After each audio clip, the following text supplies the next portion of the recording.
Yok, sen Kurdistan.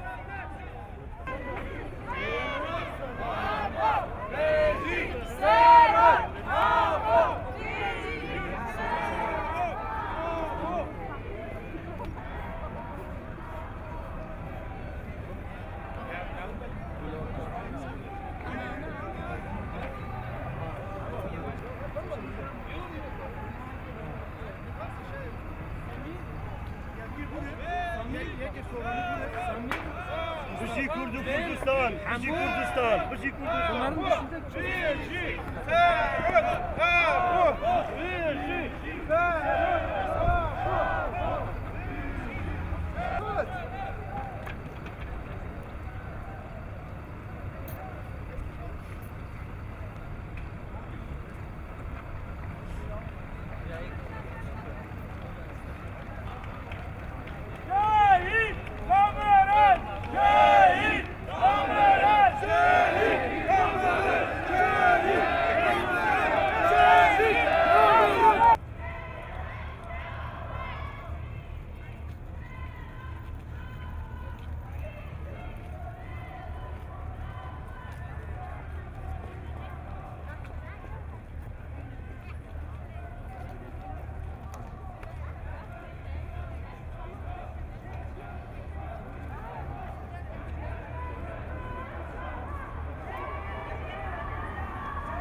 لنگلی و کردستان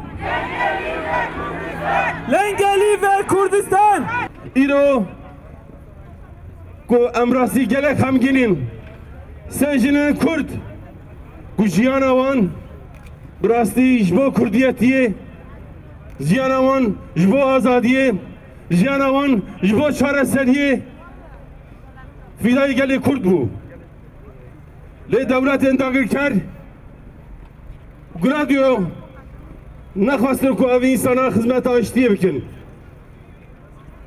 به همه آوایی خواستن آستنگیر فیشیه آشتیه پک بیدن جبر بشنده ام و کرد دبیل همو داره ام دنگی خابلن بکن لهمو داره یکیتیا خابلن بکن لهمو داره ام قریباً هلوسته که کردی بشوکی تون نشان بدن ایرو متخواست بداره به هزاران کرد هبن جبر کو دیجی به شری قرش پیوسته کرد لهمو داره دنگی خابلن بکن حوالو روز یکیتیه روز کردینیه روز کردستانیه.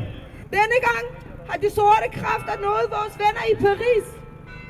3 kurdiske kvinder, som havde valgt at bruge deres liv for friheden.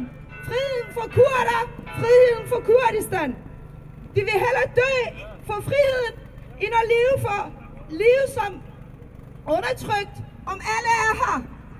Er her valgt Sakine Janses her? Er her valgt Fidan Doğan her? Er her valgt Leyla Söylemez her? شهید نامرد شهید نامرد شهید نامرد اولا نیجا خوشک برای دلال ایرو وطن رو جنگل کرد کنکجی پاریسه لبر بیروه انفرماسیون کردستان لپاریسه و لحمو اوروپا و کردستان و چرالی دنیای شرمزارت که و لعنت که کنکجی پاریسه جرک در روناهی کرد که کمپلا ناونتویال همبر سرو کاپو دست بکری به قتلیام پاریس بردوامه گله ولایت پردن هجا قتلن خونخوار لشخص تکوشار زندان آمده ساکنه جانسز فیدان دوان و لیلا شایلمت جنا آزاد جیانا پرومت قتل کرن جای کردستان سور زندان آمده جمع منظور اجبوته تگیره حوالا ساکنه تو سمبولا جنان آزاد آلا تکوشینا تفگر آزادیهی کچو خورتن ما خمگینن شینا و تگرن حوال نو با عرض و ازمان بی بیزه طولا ما سوندا ما بناو شهیدن پاریسیه ای شهید خوناوال عرده نامینه نحبرا ای شهید خوناوال عرده نامینه شهید نامینه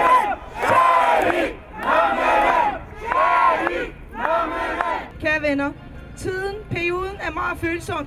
Vi må ikke lade vreden overtage vores handlinger. Fjenden ønsker nemlig at provokere os, og det skal de bestemt ikke have lov til. Vi tager vores hævn, når vi har nået vores mål, nemlig frihed. De 3 kvinder vil leve evigt blandt os, i vores tanker, i vores handlinger og i vores hjerter. Nu vil jeg give ordet videre til Villo Sigurdsen, som er en sand dansk kurder. Værsgo, Haval Villo.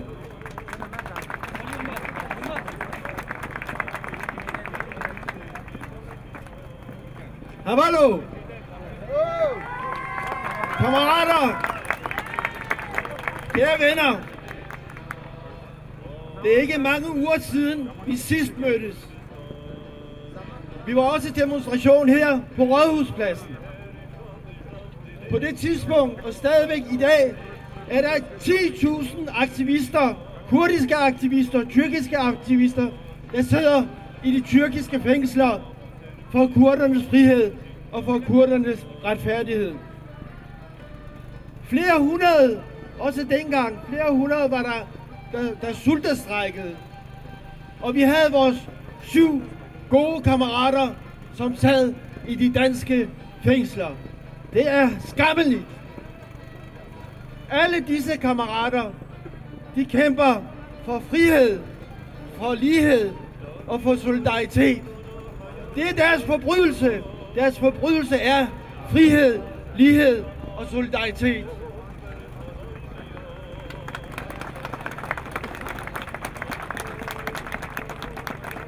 For 3 dage siden, der var der 3 kurdiske kvinder, som blev dræbt i Paris. Disse 3 fantastiske kvinder, fantastiske frihedskæmpere, kurdiske politikere, de kæmpede nemlig også for frihed, lighed og solidaritet. Mordet på disse 3 fantastiske kvinder er blevet symbolet på kurdernes kamp, netop for frihed, lighed, solidaritet og for fred. Mordet på disse fantastiske 3 kvinder fortæller os, at alle kurder skal kæmpe med livet, hvis vi skal vinde freden og friheden.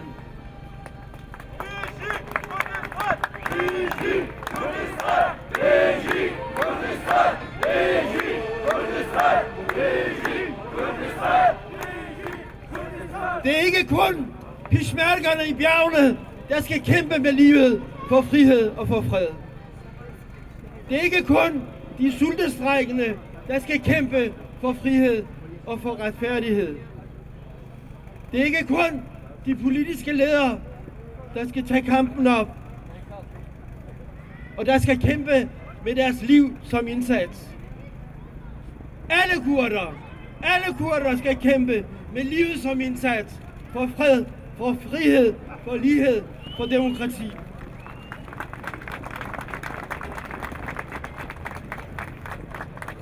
Men at kæmpe med livet betyder jo ikke, at vi skal kæmpe for at dø.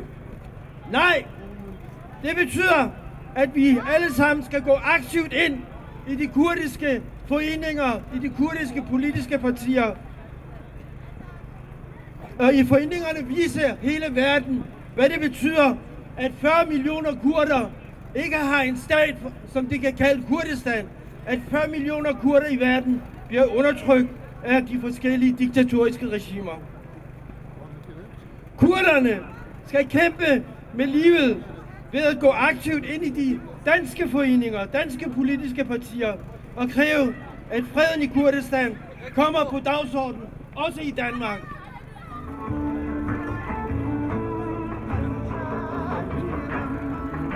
ڕۆژان باش هەواڵان دیارە کۆبوونەوەی ئەمڕۆ جیاواز لە کۆبوونەوەکانی کە و خۆپیشاندانەکان یەک دێرشعر هەیە دەڵێ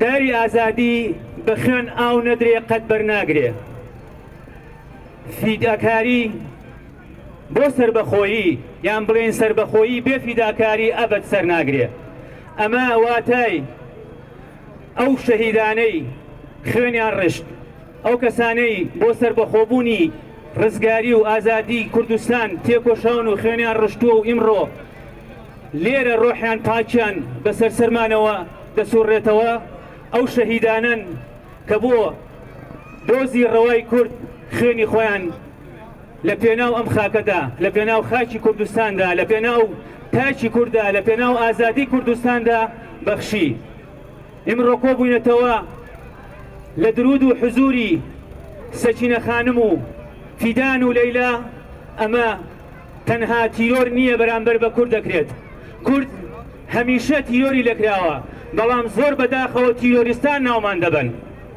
ئێمە لێرەدا بە ناوی یەکێتی نیشتیمانی کوردستان و هەموو ئازادی خوازانی دنیاوە ئەو کوشتنە ئەو تیرۆرکردنە ئەو ناڕەوایەتە بەرامبەر مرۆڤایەتی و بەرامبەر بە تاک بە تایبەت بە ژن ڕسوا و مەحکوم دەکەین کاتان زۆر ناگرم لەبەر ئەوەی زۆر کەس ماوە بژی کوردستان بژی کورد شەهید نامرێت شەهید سپاس زۆر سپاس کرد.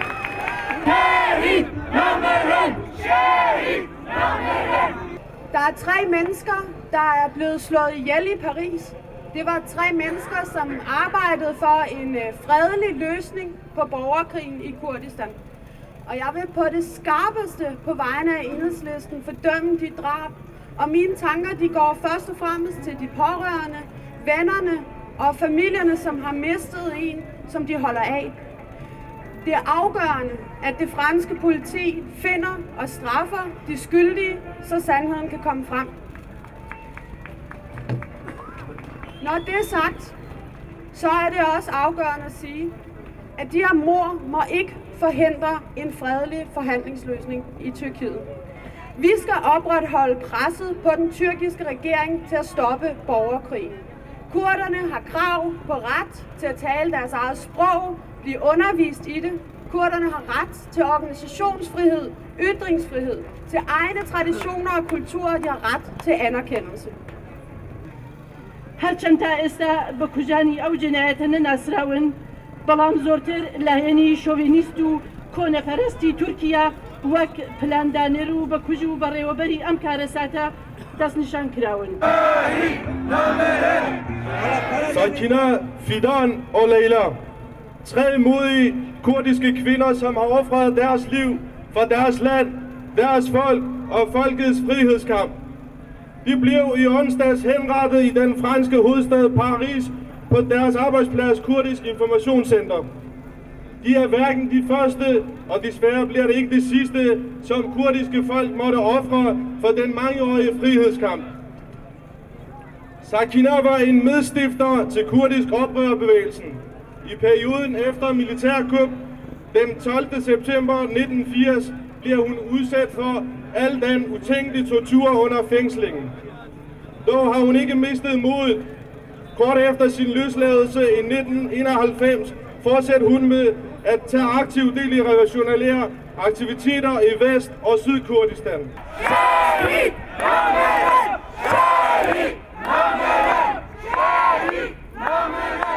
هاو نیشتیمانانی بەڕێز ئەمڕۆ ڕۆژێکە کە هەمومان لێرە دڵتەنگ و دڵبەسۆ وەستاوین بۆ 3 لە شەهیدانی ڕێگای ڕزگاری کوردستان. هەتا چەند ڕۆژێ لەمەوبەر ئەو 3 شەهیدە سەکینە و فیدان و لەیلا ڕەنگە ئەوەندە ناسراو نەبوو بن تا چەند ڕۆژێ لەمەوبەر. بەڵام ئێستا لە ناو دڵی دار و بەردی کوردستانیشە ناسراون. شەهیدانی کوردستان شوێن نییە تێیدا شەهید نەبوو بن جگە لە هەر 4 پارچەکەی کوردستان ماوەیە لەمەوە پێش دکتۆر قاسملۆ و هاوڕێکانی لە ڤێننا و ئەمڕۆ شەهید لەیلا و هاوڕێکانیان لە پاریس. پاریس شاری گوڵ و شاری عەتر بوو. لەمەو بەدواوە 3 شوشە عەتری گەورەی شەهیدانی کوردستانیشی لە خۆی داناشت. ئەمڕۆ لە هەموو ڕۆژێک زیاتر ڕۆژی یەکێتی نەتەوەیی کووردە. هەموو پارچەکانی کوردستان و هەموو خەڵکی کوردستان بە جیاوازی بیر و باوەڕ و حیزبایەتیشەوە ئەمڕۆ دڵتەنگ و دڵبەسۆن لە هەمان کاتە دەرسەکانی خەبات و تێکۆشانی گەلەکەمان زیاتر قوڵ ئەکەنەوە و زیاتر فێرە بن کە ئێمەی کورد پێویستە باشتر یەک بگرین.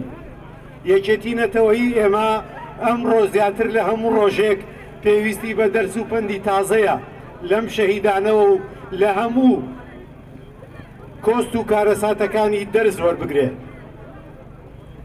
جارێ زووە بۆ ئەوەی بڵێن کێیە ئەم کارە تیرۆریستیەی ئەنجام داوە. پەنجەڕاکێشان بۆ لایەنێک بۆ دەوڵەتێک بۆ شوێنێک ڕەنگە زوو بێ. بەڵام وەکو هاوڕێی خۆشەویست و دێرینی کورد کاک فیلۆ وتی پێویستە کورد لە هەموو شوێنێکا خەبات بکە، ئەوە ڕاست و دروستە. لەوە زیاتر گرنگتر دۆستەکانی کورد تێبگەن کە کورد شەڕەکە پێی ئەڵێن نابێ بیکەی، ئاشتیەکە پێی ئەڵێن نابێ بیکەی. هەرچی شێوە خەبات تێگەگرێتە بەر داگیرکەرانی کوردستان و کۆنەپەرستانی کوردستان دژی خەبات و تێکۆشانەکەین.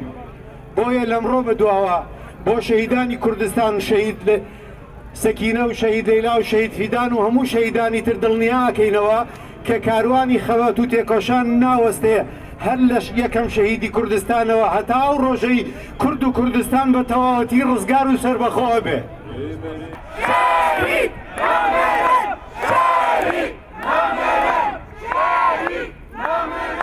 Navê Partiya Pêşberûn Kurdê Sûrî berî sê roja sê keçê Kurd şehîd ketin, sê gulê Kurd şehîd ketin. Em karin bêjin navê Partiya xwe, Partiya Pêşberûn Kurdê Sûrî. Em bêjne rejîma Tirkiya trolîst, rejîma Ereb trolîst, rejîma Farisiya trolîst. Her rojeka şehîdek ji me bikevê guleka me êdareka jiyanê Kurdistanê ava dibe. Saeta we tevde xweş jiyan bê serok nabe, azadî ji serok re dixwazin û pêşketin û yekîtî ji Kurdê Sûrî re û ji her demê her çar parçeyê Kurdan re. ئەمەی بستنەوەی گۆڕان بە بۆنەی شەهیدبوونی سێشنی سیاسەمەداری کورد لە کاتێکا گەلی کورد و گەلی تورک و کۆمەلگای نێودەوڵەتی بە گرنگەوە ئومێدە دەڕواننە سەرەتای پرۆسەی ئاشتی لە تورکیا لە پێناو بە دیموکراسی چارەساسی پرۆسەی پرسی گەلی کورد دەستی تیرۆر دژی بە ئاشتی و دیموکراسی سێ سیاسەتمەداری خەباجێڕی باکووری کوردستان لە ناو جەرگەی ئەوروپا و لە وڵاتێکی دیموکراسی وەک فەڕەنسا دوور لە هەموو کارێکی سیاسی مرۆڤایەتی تیرۆر دەکەن. ئێمە لە بستنەوەی گۆڕان بە توندی و کردەوەی ئیدارە دەکەین و داواکاری لە حکوومەتی فەڕەنسا هەموو هەوڵ بخاتەکان بۆ دۆزینەوەی دەستگیرکردنی تیۆرستان و گەیاندنیان بە سزای یاسایی و هەروەها پشتیوانی خۆمان دووپات دەکەینەوە بۆ پرۆسەی ئاشتی و لە پێناو گەیشتنی گەلی کوردستان بە مافڕۆوەکانی گەلی باکوور.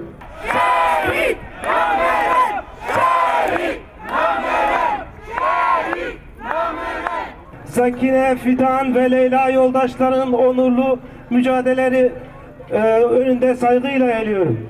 Sevgili canlar, yüzyıllardır Türkiye Cumhuriyeti'nin, faşist Türkiye Cumhuriyeti'nin zehirli kılıcı Kürt halkının, Kızılbaşların, komünistlerin üzerinden eksik olmadı. Yüzyıllardır bizi katlettiler. Artık Türk halkı, Kürt halkı, Aleviler, devrimci, demokratlar birlikte mücadele yürütmek zorundayız. Dersim'de, Maraş'ta, Çorum'da, Sivas'ta, Uludere'de katlettiler bizi. Lengeli ve Kurdistan! Lengeli ve Kurdistan! Efter år 2012 her i København blev 8 mennesker arresteret. I Paris for ganske nylig, 2013, mistede 3 kvinder deres liv. De 2 begivenheder viser sammen med en lang række andre begivenheder, at kurder ikke er i sikkerhed nogen steder i Europa. Ikke i Tyrkiet, ikke i Danmark, ikke i Frankrig, ingen steder. Hvis de altså vil fortsætte med at være det, I er, kurdere. Hvis vi overgiver jer, hvis I vil lægge jer ned på ryggen, blive til noget andet, hold op med at være det, I virkelig er, så kan det være, at det forandrer sig. Men vi ved jo alle sammen godt, at der er nogle ting, der er vigtigere end alt andet. Og måske er det først, når vi virkelig bliver truet, at vi opdager, hvor vigtigt det er, hvor vigtig vores identitet er, dem vi er. Det vil vi altid være. Vi vil altid være det, vi er. Hvis 2 folk eller flere folk skal leve side om side i sikkerhed, så kræver det, at begge parter, alle parter, anerkender, hvor vigtigt det er, at vi er dem, vi er. Hvor vigtigt den gensidige respekt for det, vi er, og dem, vi er. Hvor vigtig den respekt er. Den er grundlaget for det hele. Kære venner, jeg byder jer velkommen på vegne af Kurdisk Kvindeforening. Det er så dejligt at sige, så mange er mødt op i dag her. Vi fordømmer likvideringen af de 3 kurdiske kvindelige politikere i Paris på de kraftigste. Sammenslutningen af kurdiske foreninger i Danmark, Kurdisk Kvindeforening, fordømmer drabet på 3 kurdiske kvindelige politikere på de kraftigste. Sakine Janses, Laila Sölmez, Fidan Doan er blevet til at møde det i Paris. شاهين نامرن شاهين نامرن وێڕای دەربڕینی ئەو داخ و کەسەرەی کە بۆنەی لە دۆستدانی ئەو سێ هاوڕێی ئەمەی لێرە کۆ کردوێتەوە بەر لە هەموو شتێک سەرخۆشی خۆمان لەلایەن کوردەکانی ڕۆژهەڵات وەک ئەندامێکی حزبی دموکراتی کوردستان لێرە دەردەبڕین. لەو ڕۆژە ساردەدا ڕادەگەینین کە دوژمنی کورد لە هەر چوار پارچەی کوردستان وەک دوژمن سەیر دەکات. پێویستە هەموو هێز و ڕێکخراوەکانی کوردی لە هەموو بەشەکانی کوردستان دوژمنان و داگیرکەرانی کوردستان وەک دوژمنی سەرەکی خۆی بەبێ جیاوازی سیر بکات. ترۆرکردنی کوردەکان لە هەندەران هەر لە شەهید عیفەتی قازی کچی پێشەوای نەمر پێشەوا قازی محەممەد لە وڵاتی سوێد هەر لە ئیمداد هاوڕێی تێکۆشتەری کوردی باکوور کە لێرە لە دانمارک ترۆرکراوە هەر لە دکتۆر سعیدی شەرەفکەندی لە وڵاتی ئاڵمان هەر لە دکتۆر قاسملووی لە وڵاتی ویەن و دیار تازەترین و نوێترین دیاردەی دزێوی ترۆریزم لە وڵاتی پاریسی هەمیشە سەرسەوز و بۆنخۆش نیشانەی ئەوەیە کە وڵاتانی ئوروپاییش بوونە بنکەی جەوڵانگای ترۆریستەکانی کۆماری ئیسلامی و هەموو ئەو دژوەرانەی کە لە دژی ڕەوتی دموکراسی و ئاشتی خوازیدا هەنگاو دەنێن. هەر بۆیە وێڕای مەحکومکردنی ئەو دیاردە دزێوە داوا لە یەکگرتووی یەکچۆتی هەموو کوردەکان دەکەین بۆ بەشداری چارەکانەی خۆیان بۆ مەحکومکردنی ئەو دیاردە دزێوە.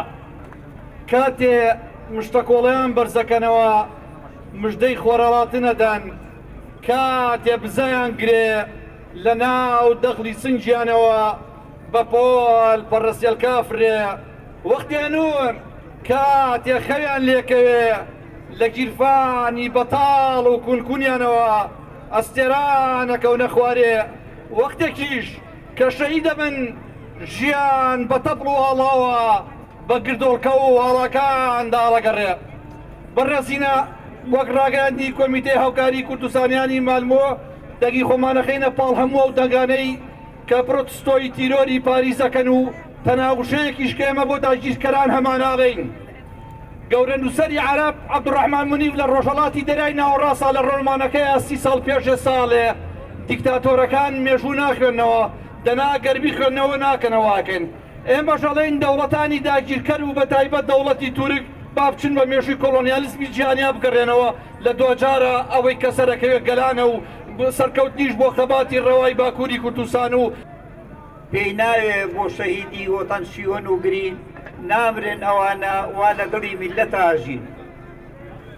بەڕێزان هەواڵانی پارتی کرێکارانی کوردستان دانیمارک ئامادەبووانی هێژا سڵاوێکی شۆڕژگیرانە. بەڕێزان ئێمە لە حیزبی شوێی کوردستان کۆمیتەی دانیمارک بەتوندی مەحکومی تێرۆرکردنی سێ هەواڵی تێکۆشەر دەکەین کە یەک دوو ڕۆژ لەمەوبەر لە پاریس تێرۆر کران هاوکات هاوسۆز و خەمخۆرتانین.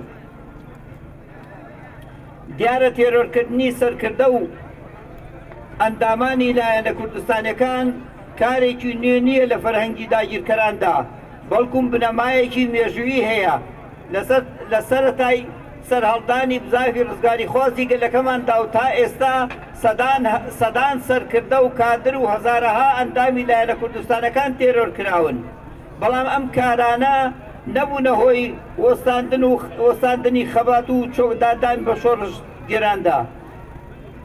هەر دوژمنێک بڕوایی وابێت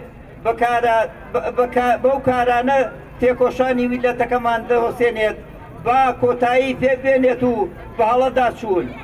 ئێمە لە حیزبی شوێی بڕوای تەواومان هەیە بە خەواتی گەلی کوردمان لە باکووری کوردستان کە پارتی کرێکارانی کوردستان ڕابەرایەتی دەکا و باوکاری لەگەڵ خەواتی لایەنەکانی دیکەدا.